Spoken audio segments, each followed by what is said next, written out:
사람은 무엇을 위해 살아가는 걸까요? 먹고, 마시고, 자신이 원하는 것을 이루며 살아가는 것이 삶의 전부일까요? 우리는 살아가면서 많은 것을 경험합니다. 맛있는 음식을 먹고, 갖고 싶었던 것을 얻고, 하고 싶었던 일을 이루며 기쁨을 느끼기도 합니다. 하지만 육체의 삶이 끝난 뒤에도 그것들이 그대로 남아 있을까요? 지난 영상에서는 사람의 영이 어떻게 생겨나고 성장하는지 살펴봤습니다. 이번에는 정명석 선생님이 기록한 역사의 기록에서는 하나님께서 인간의 영을 창조하신 목적을 어떻게 설명하고 있는지 살펴보겠습니다. 하나님은 왜 인간의 영을 창조하셨을까요? 이 질문에 대해 책의 흐름을 따라 차례대로 살펴보겠습니다. 이 책은 먼저 하나님께서 인간의 육체만을 위해 사람을 창조하신 것이 아니라고 말합니다. 육체는 세상에서 살아가는 동안 많은 것을 경험합니다. 하나님과 성령님과 성자를 믿고 사랑하며 살아갈 수도 있고, 먹고 마시고 즐기며 자신이 하고 싶은 일을 이룰 수도 있습니다. 그러나 육체에는 정해진 시간이 있습니다. 육체가 생을 다하고 죽으면 세상에서 먹고 누렸던 것과 자신이 이루었던 일을 그대로 가지고 갈 수는 없습니다. 책에서는 이를 많은 음식을 먹는 것에 비유합니다. 아무리 많은 소고기와 돼지고기를 맛있게 요리해 먹고 수많은 다른 음식을 먹으며 살았다고 해도 육체가 죽으면 자신이 먹은 것을 가지고 갈 수는 없습니다. 자신이 하고 싶었던 일을 모두 하며 살았다고 해도 육체의 삶이 끝나면 그것도 그대로 가지고 갈 수 없다는 것입니다. 먹고 마시고 즐기며 누렸던 것은 밥을 먹으면 그날 소모되는 것처럼 육체가 없어지면 함께 끝난다고 설명합니다.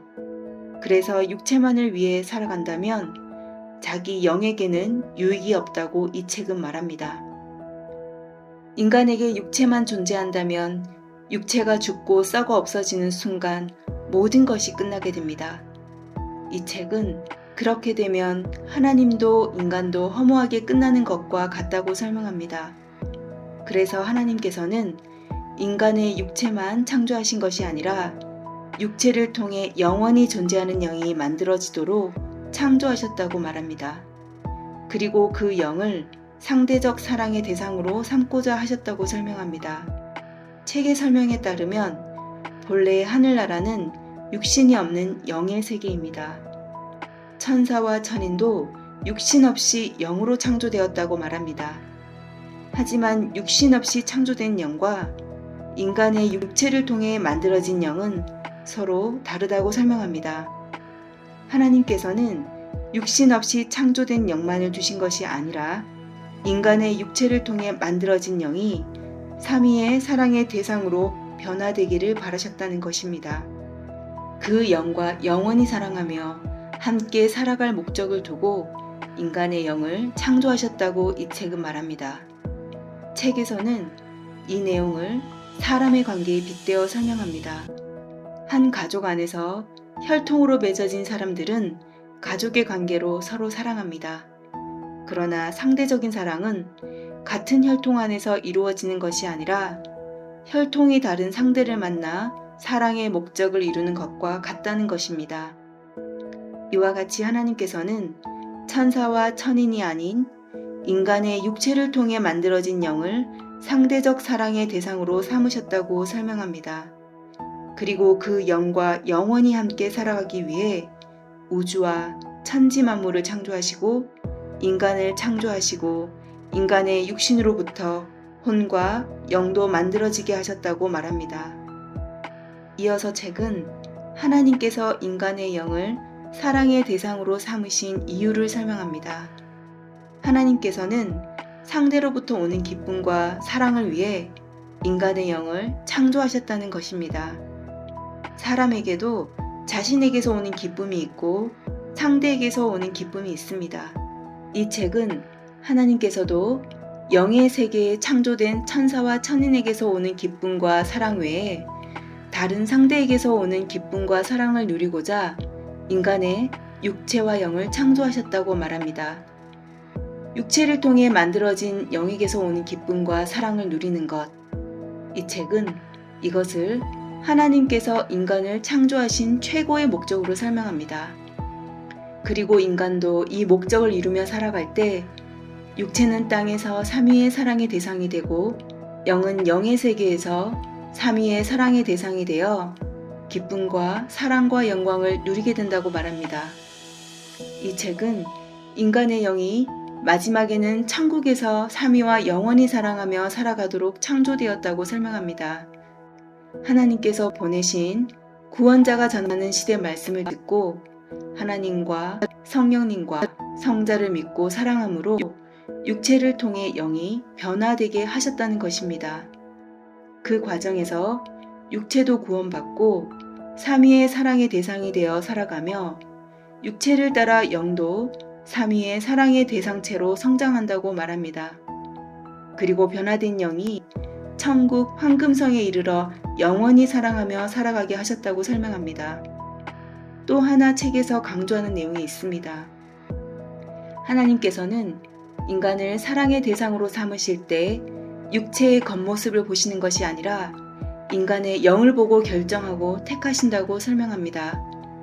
사람은 외모와 얼굴, 풍채와 학식처럼 눈에 보이는 모습을 먼저 보기 쉽습니다.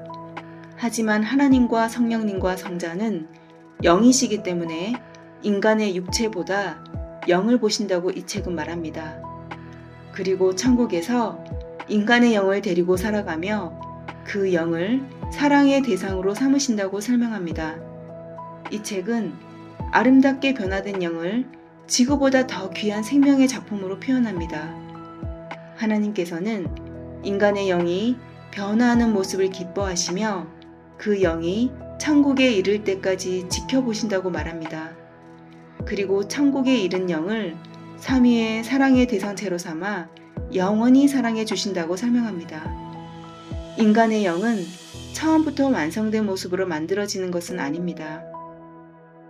책에서는 하나님께서 인간을 처음부터 완전하게 만들지 않으시고 성장 과정을 통해 완성되도록 창조하셨다고 설명합니다.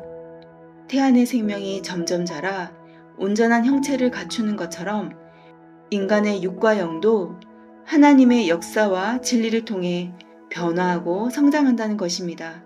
또한 어린아이가 자라 어른이 되듯이 사람도 시대의 말씀을 듣고 행하며 삼위일체를 사랑함으로 자기 육과 혼과 영을 계속 만들어 가야 한다고 말합니다.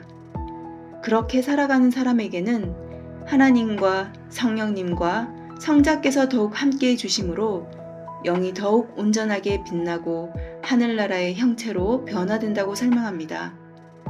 반대로 육체가 세상에 살아있는 동안 삼위일체의 마음을 받아 영을 계속 만들지 않으면 영도 발전하고 변화하지 못한다고 말합니다.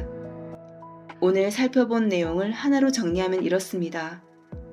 역사의 기록에서는 하나님께서 인간의 육체만을 위해 사람을 창조하신 것이 아니라고 설명합니다.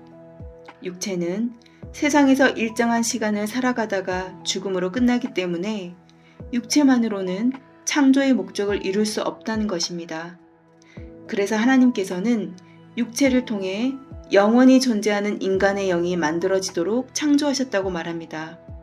그리고 그 영을 상대적 사랑의 대상으로 삼아 상대로부터 오는 기쁨과 사랑을 나누며 영원히 함께 살아가기 원하셨다고 설명합니다.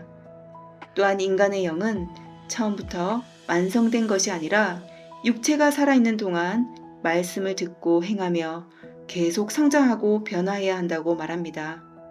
그렇다면 하나님은 왜 인간의 영을 창조하셨을까라는 오늘의 질문에 대해 이 책은 어떻게 답하고 있을까요? 인간의 영을 상대적 사랑의 대상으로 삼고 서로 기쁨과 사랑을 나누며 영원히 함께 살아가기 위해 창조하셨다고 설명합니다. 여기서 궁금증이 이어집니다.